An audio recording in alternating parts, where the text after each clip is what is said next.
नमस्कार दोस्तों, स्वागत आप सभी का एक बार फिर से। मध्यकाल आज से आरंभ कर रहे हैं दोस्तों। तो पहला टॉपिक मैंने उठाया साहित्य का, जो सल्तनत कालीन साहित्य है, इसका टॉपिक उठाया। और पूरे वीडियो को दोस्तों ध्यान से देखिए। ये पूरा वीडियो आपके लिए उतना ही महत्वपूर्ण है जितना कि आपके लिए मध्यकाल के ये जो सुल्तान है। तो सल्तनत कालीन का साहित्य, इसके अंदर से काफ़ी प्रश्न पूछे जाते हैं। पिछले एग्ज़ाम में तो जो 2019 के अंदर हुआ था दिसंबर का, उसके अंदर लगभग 10 प्रश्न मध्यकालीन के साहित्य के पूछ लिए गए थे। अब देखिए दोस्तों, सबसे पहला अंसाब किसको कहते हैं? तो अंसाब अरबों के बीच जो वंशावली लिखने की परंपरा चली आ रही थी, उसको क्या कहते हैं? अंसाब कहते हैं। ठीक है दोस्तों, पूरा मैं आपको साहित्य के बारे में बता रहा हूँ आज। पूरे वीडियो को ध्यान से देखिए। वीडियो लंबा जरूर बन सकता है, लेकिन आपके लिए बहुत ज़्यादा महत्वपूर्ण है। मनाकिब व फजायत। मनाकिब और फजायत क्या है? मध्यकालीन प्रशस्तियों का नाम क्या था? मनाकिब और फजायत, ये आपको ध्यान रखना। इसके बाद में पहला आपको इतिहासकार पढ़ना होता है अल बरूनी। अल बरूनी की किताब का क्या नाम है? तारीख ए हिंद के नाम से इन्होंने पुस्तक लिखी।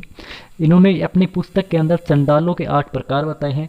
इनकी पुस्तक का जो अंग्रेजी में अनुवाद किया था सच्चाऊ नाम के व्यक्ति ने किया था। ये आपको ध्यान में रखना है।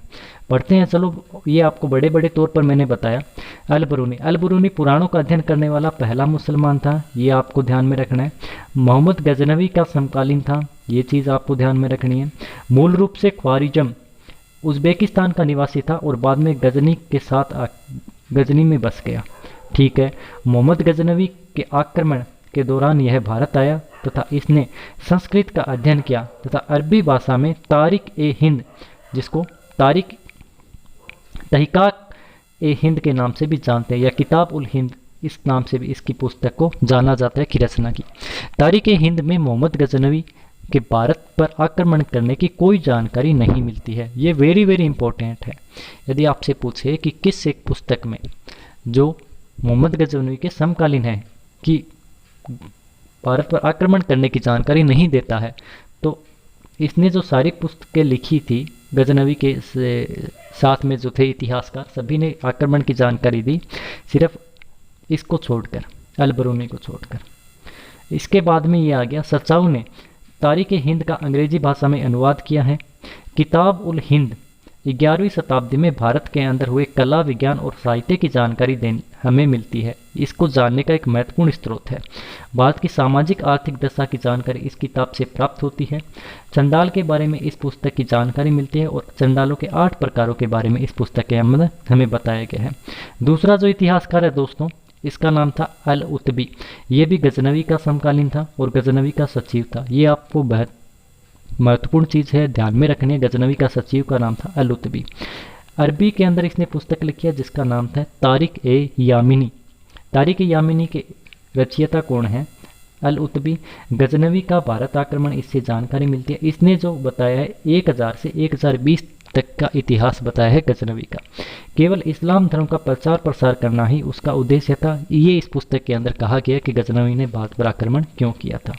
आगे बढ़ते हैं दोस्तों। इसके बाद है बगदाद के खलीफा अल कादिर बिल्ला ने मोहम्मद गजनवी को 2 उपाधियां दी थी। ये आपको ध्यान रखना। एक है यामिन उद दौला, एक है यामिन उल मिल्लत। एक खलीफा का दायां हाथ और मुस्लिमों का नेता। कादिर बिल्ला ने 2 उपाधियां दी, यामिन उद दौला और यामिन उल मिल्लत। ठीक है, ये थोड़ा सा बीच में आपको बता दिया, मैंने लिख रखा था। फिरदौसी जो है वो भी मोहम्मद गजनवी के काल का था। ये दोनों ही भाषाएं जानता था, अरबी भी जानता और फारसी भी जानता था। फिरदौसी के ग्रंथ का क्या नाम है? फिरदौसी ने जो पुस्तक लिखी इसका नाम है शाहनामा। तो शाहनामा के रचयिताकार कौन है? फिरदौसी मोहम्मद गजनवी का समकालीन था। अरबी व फारसी दोनों भाषाओं का जानता था। फिरदौसी द्वारा लिखी गई फारसी भाषा में शाहनामा पुस्तक की रचना की गई है। मोहम्मद गजनवी की उपलब्धियों की यह जानकारी हमें मिलती है। ठीक है सा, आगे चलो। चचनामा के जो लेखक हैं दोस्तों वो अज्ञात हैं। हाँ, अबू बकर ने इसका फारसी में अनुवाद किया है। इसके अंदर हमें अरबों की सिंध आक्रमण की जानकारी मिलती है। ये बहुत महत्वपूर्ण है। ये अरबों की सिंध आक्रमण की जानकारी देती है। इस बात पर सबसे पहले जो अरबों ने आक्रमण किया था 711 के अंदर, आपको पता ही है। तो चचनामा, चचनामा का लेखक कोई अरबवासी था। अबू बकर द्वारा फारसी भाषा में इस पुस्तक की रचना की गई। अबू बकर कूफी जो था वो किसका समकालीन था? नसरुद्दीन कुबाचा के समकालीन था। कूफी ने फतेहनामा की भी रचना की है। कूफी की 2 पुस्तकें हैं, एक तो आपको ध्यान में रखना है फतेहनामा, एक चचनामा का जो इन्होंने फारसी में अनुवाद किया है वो किसने किया? कूफी ने किया। ये आपको चीज़ ध्यान में रखनी है। हसन निज़ामी, इसके बाद आते हैं। हसन निज़ामी अरबी और फारसी दोनों का ही था, जानकार थे। मूल रूप से ईरान के नेशापुर के निवासी थे। कुतुबुद्दीन ऐबक के काल में भारत आए थे। फारसी भाषा में ताज उल मासिर नामक एक ग्रंथ इन्होंने लिखा। ऐबक और इल्तुतमिश की जानकारी हमें हसन निज़ामी के ताज उल मासिर से मिलती है। इस पुस्तक में 1191 से लेकर 1217 तक के मामलुक शासकों की जानकारी मिलती है। मामलुक किसको कहते हैं? जिनके माता पिता गुलाम न हो, ऐसे गुलाम जो जिनके माता पिता गुलाम नहीं लेकिन अब उनको गुलाम बना लिया। इसके बाद है फ़क्र ए मुदाबिर। देखिए दोस्तों, इन पूरे पुस्तकों को ध्यान से पढ़िए, इनके रीडिंग भी करनी है, उनके साथ साथ इनके लेखकों के नाम भी याद रखने और इनकी जानकारी ध्यान रखनी है, किस किताब के अंदर क्या जानकारी मिलती है। फ़क्र ए मुदाबिर ये कुतुबुद्दीन ऐबक के समकालीन थे तथा फारसी भाषा में आदाबुल हर्ब नामक पुस्तक की रचना की है। इस पुस्तक से कुतुबुद्दीन ऐबक की उपलब्धियों की हमें जानकारी मिलती है। फ़क्र ए मुदाबिर, मुदाबिर में बै आ रहा है और हर्ब में भी बै आ रहा है और अदाबुल में भी बै आ रहा है, तो बै से बै मिला दीजिए दोस्तों, ये इसका ट्रिक है। मिनहाज उस सिराज, ये वेरी वेरी मोस्ट है, इसको पूरा ध्यान से पढ़ लीजिए दोस्तों। यह मूल रूप से अफगानिस्तान के गौर प्रदेश का निवासी था। 1227 में मिनहाज उस सिराज नसरुद्दीन कुबाचा की सेवा में नियुक्त हुआ। 1228 में इल्तुतमिश ने सिंध पर आक्रमण कर इसको अधिकार में लिया, अतः मिनहाज उस सिराज ने इल्तुतमिश की सेवा में आ गया था। इल्तुतमिश ने 1230 में ग्वालियर अभियान किया तथा मिनहाज उस सिराज अपने साथ लेकर गया। जब 1230 में ग्वालियर के अभियान पर जाता है इल्तुतमिश, तो अपने साथ किस इतिहासकार को लेकर जाता है? ये बात महत्वपूर्ण है। तो किसको लेकर जाता है? मिनहाज को लेकर जाता है। तो मिनहाज ने वहाँ जाकर क्या किया? मिनहाज ने वहाँ जाकर तज़किरा पढ़ा। तज़किरा किसको कहते हैं? ये काफ़ी बार पूछा गया है। तज़किरा उत्साहवर्धन, जो रणभूमि के अंदर मुस्लिम सैनिकों का उत्साहवर्धन करने के लिए जो गीत गाए जाते हैं रात्रि के अंदर छावनी में बैठकर, उनको क्या कहते हैं? तज़किरा कहते हैं। तो तज़किरा किसने गाया था? मिनहाज उस सिराज ने गाया था 1130 के अंदर, 1230 के अंदर। इल्तुतमिश ने मिनहाज को शाही मस्जिद का इमाम नियुक्त किया। कौन सी शाही मस्जिद का? ग्वालियर की शाही मस्जिद का। मिनहाज नसीरुद्दीन के काल में दिल्ली का काजी ए मुमालिक, काजी उल कुजात यानी मुख्य न्यायाधीश के पद पर रहा था।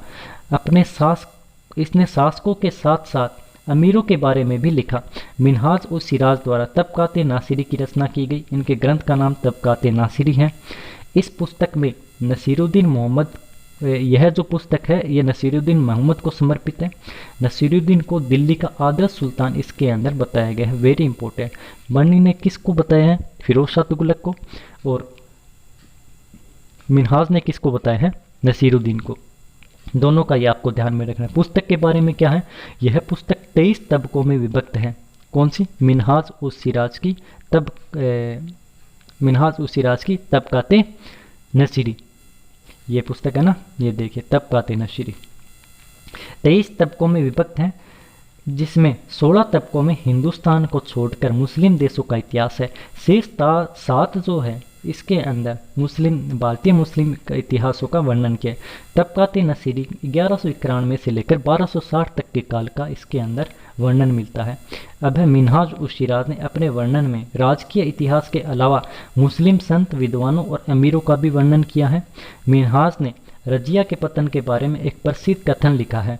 रजिया में प्रशासक के सभी गुण मौजूद थे, परंतु स्त्री होना उसके लिए एक अवगुण था। ये किसका कथन है? तो मिनहाज का कथन है, ये ध्यान रखना। आगे आते हैं जियाउद्दीन बर्नी। जियाउद्दीन बर्नी 1286 से 1357। फारसी के अंदर इन्होंने 2 पुस्तकों की रचना की है, तारिक ए फिरोज शाही, फतवा ए जहांदीरी। जन्म इनका बरन बुलंदशहर में। मिनहाज के बाद में उतने के उतने महत्वपूर्ण बर्नी है। बर्नी के पिछली बार काफ़ी प्रश्न पूछ लिए गए थे, तो मिनहाज से प्रश्न पूछे जाने की संभावना प्रबल है, ध्यान से समझिए। जन्म बर्नी का बुलंदशहर में। बर्नी द्वारा खिलजी व तुगलक शासकों के बारे में बताया गया। जियाउद्दीन बर्नी अम्बिटी मोहम्मद बिन तुगलक का मित्र था। ये काफ़ी बार प्रश्न आ चुका है, किसका मित्र था? तो किसका मित्र था? मोहम्मद बिन तुगलक का। फिरोज शाह तुगलक ने बर्नी की संपत्ति को जब्त कर लिया और उसको जेल में बंद करवा दिया। जेल में रहते हुए ही फारसी भाषा में इसने 2 पुस्तकों की रचना की, एक है तारीख फिरोज शाही, एक है फतवा ए जहांगीरी। तारीख फिरोज शाही के अंदर 1266 से 1357 का इतिहास मिलता है। बलबन के राज्याभिषेक से शुरू और अलाउद्दीन खिलजी के प्रशासनिक सुधारों का हमें कौन सी पुस्तक के अंदर वर्णन मिलता है? वो है तारीख फिरोज शाही के अंदर। इसके बाद में अलाउद्दीन खिलजी के प्रशासनिक सुधार के साथ साथ अम्बिटी ने जो प्रशासनिक सुधार किए थे, जो अपनी योजनाएं बनाई थी, इसका वर्णन भी तारीख फिरोज शाही में। राजनीतिक, लेकिन ये चीज़ ध्यान रखना, इसके अंदर जो राजनीतिक इतिहास है वो क्रमबद्ध नहीं है, यह महत्वपूर्ण है। इसके अंदर धार्मिक कट्टरता इसके अंदर दिखाई देती है, हिंदुओं की कटु आलोचना की गई है तारीख फिरोज शाही। दूसरी पुस्तक इन्होंने लिखा फतवा ए जहांगीरी, मुस्लिम शासन स्थापना की। यह मुस्लिम के आदर्श की इसके अंदर है जो बताया गया है। ये काफ़ी बार पूछा गया मुस्लिम आदर्श के बारे में किसमें बताया था? तो फतवा ए जहांगीरी में बताया, मुस्लिम शासन की स्थापना। बर्नी द्वारा उपयुक्त दोनों ही किताबें के अलावा एक पुस्तक और लिखी गई है, पैगंबर हजरत की जीवनी। ये काफ़ी कम लोगों को पता है। पैगंबर हजरत की जीवनी शाना ए मोहम्मदी की रचना किसने की है? बर्नी ने की है। तो शाना ए मोहम्मदी क्या है? पैगंबर हजरत की जीवनी। आगे बढ़ते हैं, आगे आ जाते हैं आपके लिए अमीर खुसरो। अमीर खुसरो है 1251 से 1325। ये 8 सुल्तानों का इन्होंने काल देखा था। गुरु थे इनके निजामुद्दीन औलिया, और कहते हैं कि अमीर खुसरो अपने गुरु से इतने प्रेम करते थे कि जब इनकी मृत्यु का समाचार 1325 में इन्होंने सुना तो इसके हाथों हाथ ही इन्होंने अपने प्राण त्याग दिए थे। इनका जन्म पटियाले इट्टा उत्तर प्रदेश में हुआ। अमीर खुसरो बलबन के पुत्र मोहम्मद खां के समय में साहित्यिक जीवन की अपनी शुरुआत करते हैं। इसका काफ़ी महत्वपूर्ण है, मोहम्मद खां के समय इन्होंने अपनी साहित्यिक जो है वो जीवन शुरू किया। मोहम्मद खां ने अमीर खुसरो को नदीम का पद दिया। नदीम का पद किसको कहते हैं? काव्य गोष्ठियों का जो संचालन करने वाला है, इसको नदीम कहते हैं। तो ये दिया था मोहम्मद ने। बलबन के काल में मंगोल आक्रमण के समय मंगोलों ने इसको कैद कर लिया था। किसको? अमीर खुसरो को। ये भी पूछा कौन सा एक इतिहासकार मंगोलों द्वारा कैद कर लिया गया था। जलालुद्दीन खिलजी ने अमीर खुसरो को मुसहबदार कहते हैं पुस्तकालय अध्यक्ष को का पद दिया, और अमीर खुसरो ने खड़ी बोली का आविष्कार किया। ये ध्यान रखना। फारसी के अंदर एक नई शैली इन्होंने विकसित की जिसको क्या कहते हैं? सबक ए हिंदवी या सबक ए हिंद। जियाउद्दीन बर्नी नहीं है, अमीर खुसरो है। अमीर खुसरो ने फारसी भाषा में 100 से अधिक काव्य ग्रंथों की रचना की है, जिसके अंदर इनके 6 महत्वपूर्ण ग्रंथ हैं। पहले इनके ग्रंथ का नाम है किरान उस शादान। तो किरान उस शादान है, यह रचना केकूबाद के काल में हुई है, और उसके अंदर केकूबाद और बुगरा खां के मध्य वार्तालाप या मुलाकात का वर्णन दिया है जो अवध के अंदर हुई थी। तो प्रत्येक पुस्तक के अंदर की चीज़ आपसे पूछेगा। दूसरी है मिफ्ता उल फुतूह। तो मिफ्ता उल फुतूह के अंदर जलालुद्दीन खिलजी की रणथंबोर आक्रमण की जानकारी हमें किससे मिलती है? मिफ्ता उल फुतूह। यानी कि चाचा जी तो आएंगे मिफ्ता उल फुतूह में, और जो भतीजा है यानी अलाउद्दीन खिलजी के राजस्थान अभियान की जानकारी या मालवा या चित्तौड़गढ़ आक्रमण की जानकारी किससे प्राप्त होती है? खजाइन उल फुतूह या तारीख इलाही से हमें प्राप्त होती है। ये काफ़ी महत्वपूर्ण है। इस अमीर खुसरो से भी प्रश्न आ सकता है, बहुत ज़्यादा महत्वपूर्ण है अब की बार आपके लिए। कि उत्तर व दक्षिण के अभियान की जानकारी हमें किससे मिलती है? खजाइन उल फुतूह अलाउद्दीन की मिलती है। अलाउद्दीन के काल के मंगोल आक्रमण की जानकारी का भी एक महत्वपूर्ण स्रोत है खजाइन उल फुतूह। तीसरी पुस्तक का नाम है आशिका। आशिका किसके आदेश पर लिखी गई थी? तो आशिका किसके आदेश पर लिखी जाएगी? खिज्र खां के आदेश पर। खिज्र खां कौन था? खिज्र खां अलाउद्दीन खिलजी का पुत्र था। अलाउद्दीन खिलजी ने जब चित्तौड़ को जीत लिया था तो चित्तौड़ को जीतने के बाद अपने पुत्र खिज्र खां को सौंप दिया और चित्तौड़गढ़ के किले का नाम खिजराबाद कर दिया। ये आप सभी पढ़ते हो। तो देवल रानी और खिज्र खां, इसका वर्णन किसके अंदर किया गया? आशिका के अंदर किया गया। मलिक काफूर द्वारा षड्यंत्रों की जानकारी किस पुस्तक से मिलती है? इसी पुस्तक से मिलती है, आशिका से। अगली इनकी पुस्तक है 5वीं महत्वपूर्ण, नूह सिपेहर। नूह सिपेहर मुबारक खिलजी के काल में इस पुस्तक की रचना की गई। इसके अंदर अमीर खुसरो ने भारत की तुलना स्वर्ग से की है, ये महत्वपूर्ण है। अमीर खुसरो ने खुद को तूती ए हिंद भारत का तोता का है, कौन सी पुस्तक में? नूह सिपीहर में। अब यह प्रश्न नहीं पूछेगा आपसे कौन अपने आप को तूती ए हिंद के नाम से अपनी वर्णन करता है। प्रश्न ये आएगा कौन सी पुस्तक के अंदर वर्णन करता है, तो आपका क्या उत्तर होगा? नूह सिपीहर के अंदर। ठीक है, इसके बाद में इन्होंने छठी पुस्तक महत्वपूर्ण है, तुगलकनामा।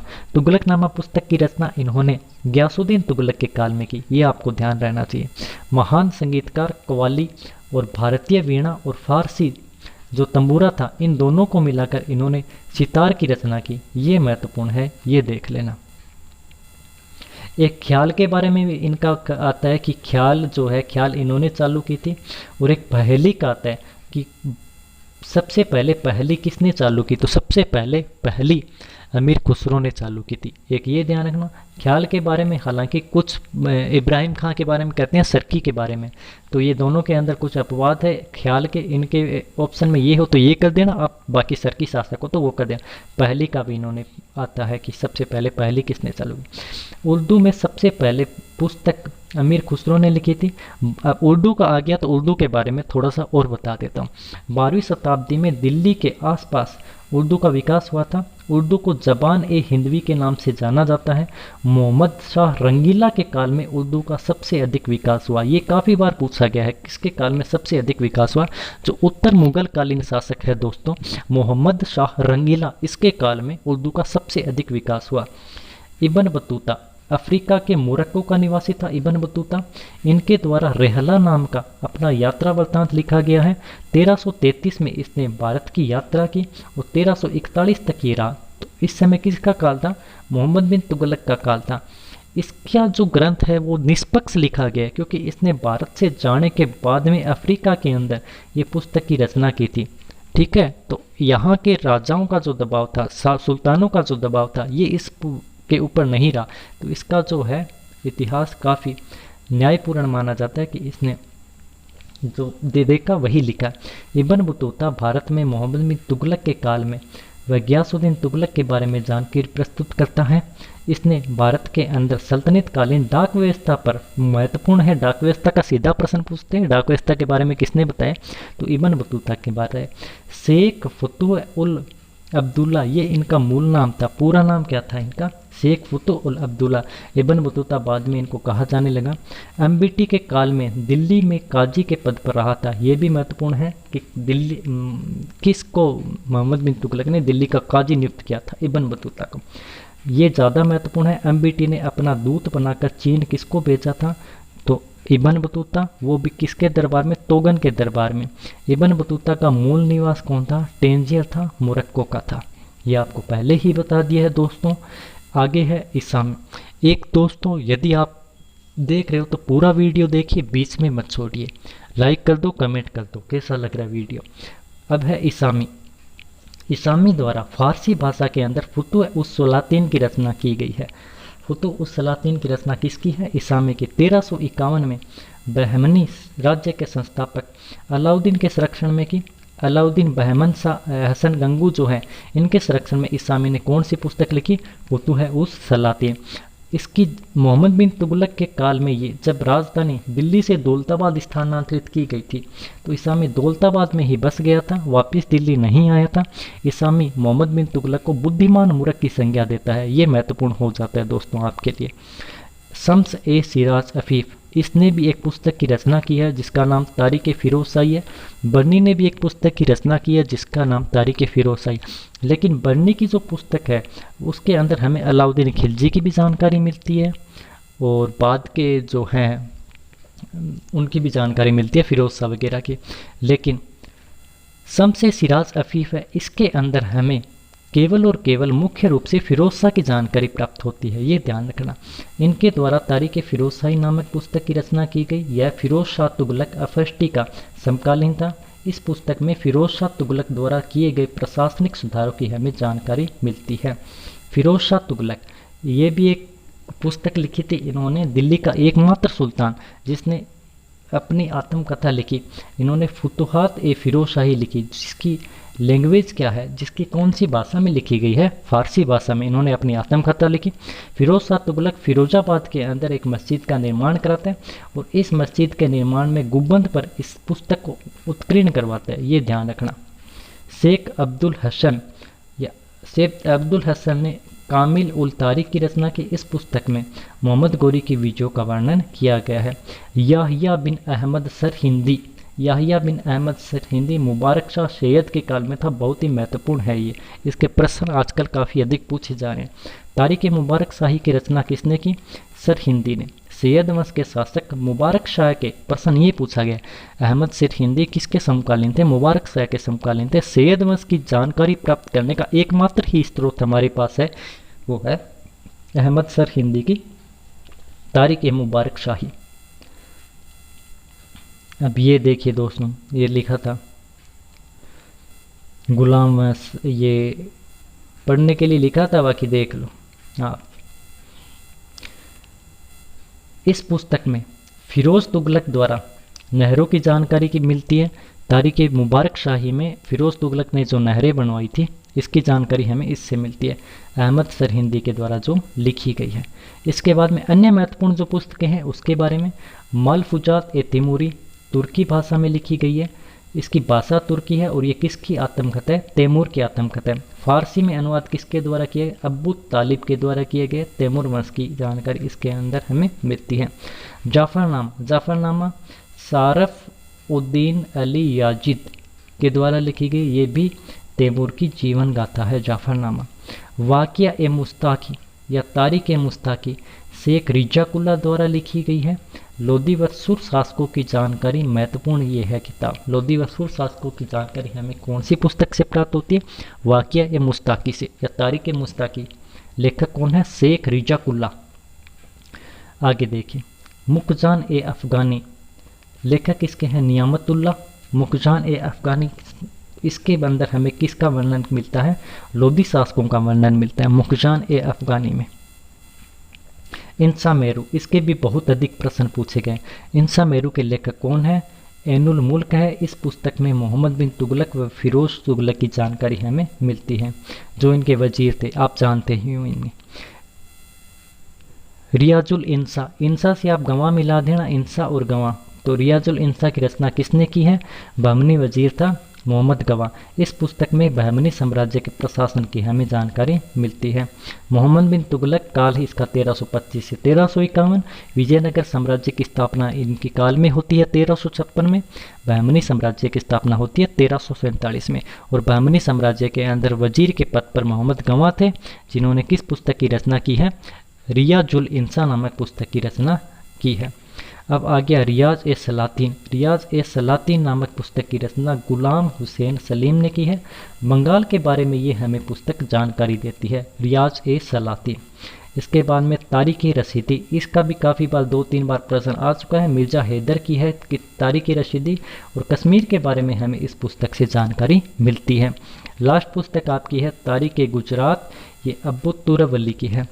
तो धन्यवाद दोस्तों। लगभग जो आपको महत्वपूर्ण पुस्तकें थी ये सल्तनत कालीन की, ये मैंने आपको इस वीडियो के अंदर बताएं। आगे वाला जो वीडियो है इसके अंदर में जो प्रश्न आए हैं विभिन्न एग्जामों में साहित्यों से संबंधित जो इन्हीं लेखकों के हैं, वो मैं आपको बताऊंगा। इस वीडियो को पूरे को ध्यान से देखिए, 2-3 बार देख लीजिए, समझ लीजिए, याद कर लीजिए दोस्तों। अच्छा लगे तो कमेंट करिए, बने रहिए। धन्यवाद दोस्तों।